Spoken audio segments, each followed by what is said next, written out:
Vector intro, and this first one, this force looks like it's 12 to the right and 5 up. So in component form, it would look just like that, right? Instead of parentheses, you use these arrows, and that indicates it's a vector rather than a coordinate point, and it is 12 to the right and 5 up.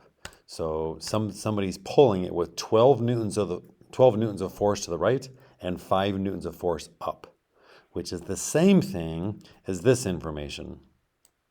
It's the same thing as telling somebody I'm pulling something with 13 newtons at 22.6 degrees above the x-axis. We almost always use our reference angle as with respect to the horizontal. The magnitude of a vector is the size of the vector.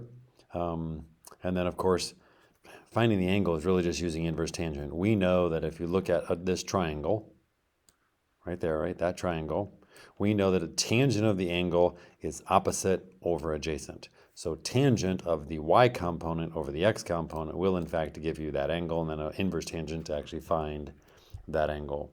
Okay, the angle makes sense. It's way less than 45 degrees, which also makes sense because when you look at the components, the force is pulling it much more to the right than it is up. So it makes sense that angle is then less than 45.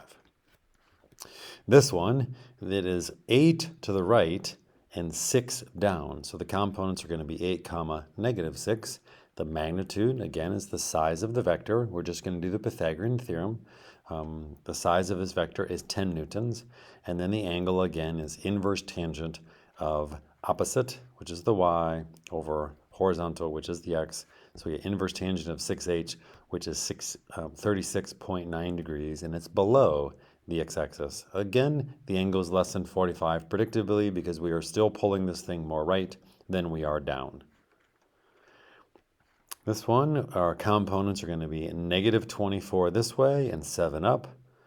Breaking it down, we're looking at the magnitude, and again, I've given you a whole bunch of Pythagorean triples, right?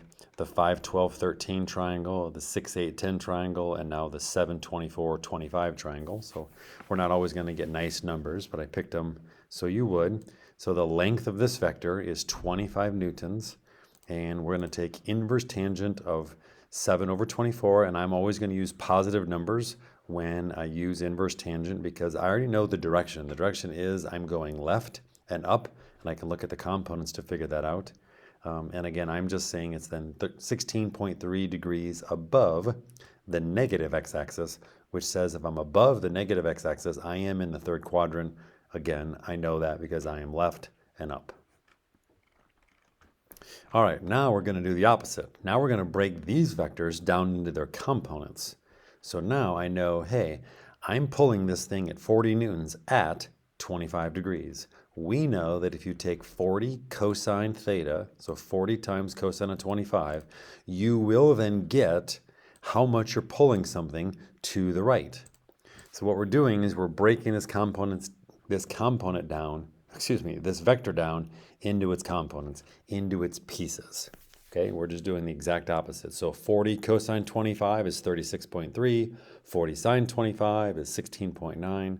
Again, we know what cosine is. Cosine is adjacent over hypotenuse. If you just multiply both sides by the hypotenuse, you can then say that the hypotenuse times cosine should give you the adjacent, which really means if you take the length of the vector times the angle, times cosine of the angle, you will get the horizontal adjacent piece. Where if you take 40 sine 25, of course you're going to get the vertical piece. As you can see, the horizontal component is more than the vertical component. Just look, we are way to the right and a little up, so it makes sense. And we do the same thing for all of these. 60 at 72 degrees, but I'm in the second quadrant. I know I'm left and up. So it's really going to be a negative 60 cosine 72, or just do 60 cosine of 72 and then slap on a negative sign. And then again, 60 sine 72 for the y component. Now look at this, right? We are left and we are up. We're more up than we are left because we're pulling this thing at 72 degrees. So you're pulling this thing way up and a little bit to the left. Breaking these down, 80 newtons at 60 degrees below the x-axis. Again, I'm to the right, but I'm down. 80 cosine 60, negative 80 sine 60, and again, I'm to the right and I'm down. And then the last one, I'm actually in the third quadrant and I'm both left and down, so both my x component and my y component are going to be negative. So 50 cosine 35 for my x, 50 sine 35 for my y, and I have them both. So the first page is breaking down a vector, or excuse me, having the components from the graph and finding the magnitude and angle, finding the size of the vector and the angle it makes with the x-axis. And the second part here was probably the more popular part, was given the magnitude and angle in finding the pieces. Finding the pieces is going to be really important when we start adding things. So this next one, okay, what I have here says for each graph, find the resultant vector. After finding the resultant, sketch a graph of it. And so graphically, what we decided is that we can actually add vectors tip to tail.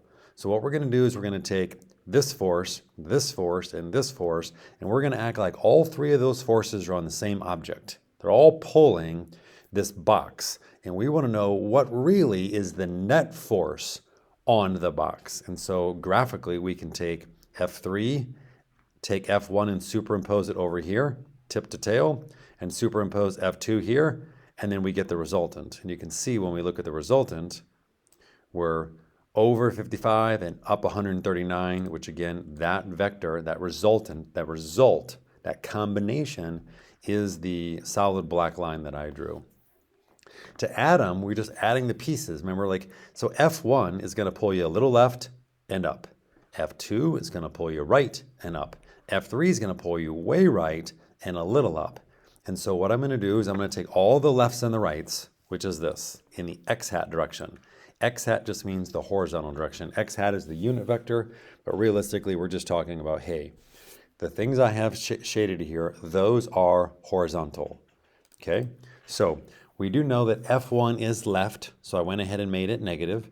So we have, that's F1's horizontal component, that's F2's horizontal component, and that's F3's horizontal component, right? We know that if we take magnitude times cosine of the angle and we add them together, we get this 55.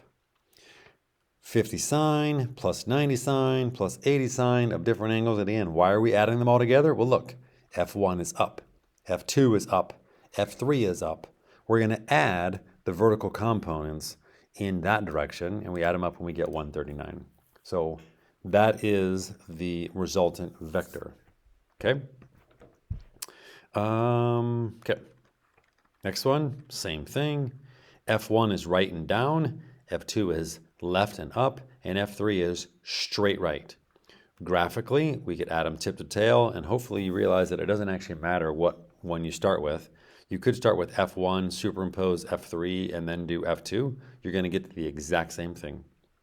So what I did was I broke, if you think about this right here, that's F1, positive. That's F2. It's going to be negative in the x direction because it's left. And then this is just plus 100. Now, you could say 100 times cosine of the angle, and the angle is 0 because it's straight to the right. And cosine of 0 is 1, but usually we just leave that off, right? F3 is all horizontal. And then when you look at the y1, F1 is down, which is why it's negative, and then F2 is up, and then there's not an F3 here. Well, because it doesn't have a vertical component. It's not affecting the vertical forces at all. And add those x's up, add those y's up, and now we have what's actually happening based on those three forces. That's the result of those three forces acting on the same box. And then the last one, I think I just do 4, which is no big deal, right? F1 is down and left, F2 is just left, F4 is right and up, and then F3 is way right and a little bit up. So you can see the resultant is this combination, right? F3 and F4 are more to the right than F2 and F1, and F4, F3 are more up than F1 is down. So the result, the net, the sum of all of these forces is still to the right and up. And so this is me summing up all the horizontal pieces. This one is F1's piece, F2, both negative because they're both left. That's to the right, and that's the right. Add them up, and you're going to get that value. And then if you look at the vertical ones, F1 is down. I skipped F2 because it doesn't have up or down. And then that's F3, and then that's F4. Add them up, and you get that combination. So the result of those four force vectors, and again, all of these, I think I used forces, but you should realize that there are so many quantities in physics that are vectors. Forces, velocities, accelerations, displacements, torques, momentum, angular momentum, and on and on and on. All of these things need to add this way. So if you're adding up forces, you got to treat them as vectors. If you're having like two cars get in a collision and you look at their momentum afterwards, you have to think of them as vectors. You got to think of their pieces and add their pieces. Okay, so this is kind of the start. Being able to break down a vector, add its pieces, then if you needed to, remember, if we needed to, we could actually recombine those into magnitude and angle form. Remember, these are actually the resultants components.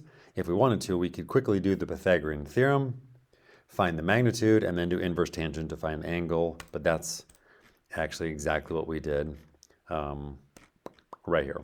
Right, you were given the components, Pythagorean theorem, inverse tangent. Okay, that is the intro.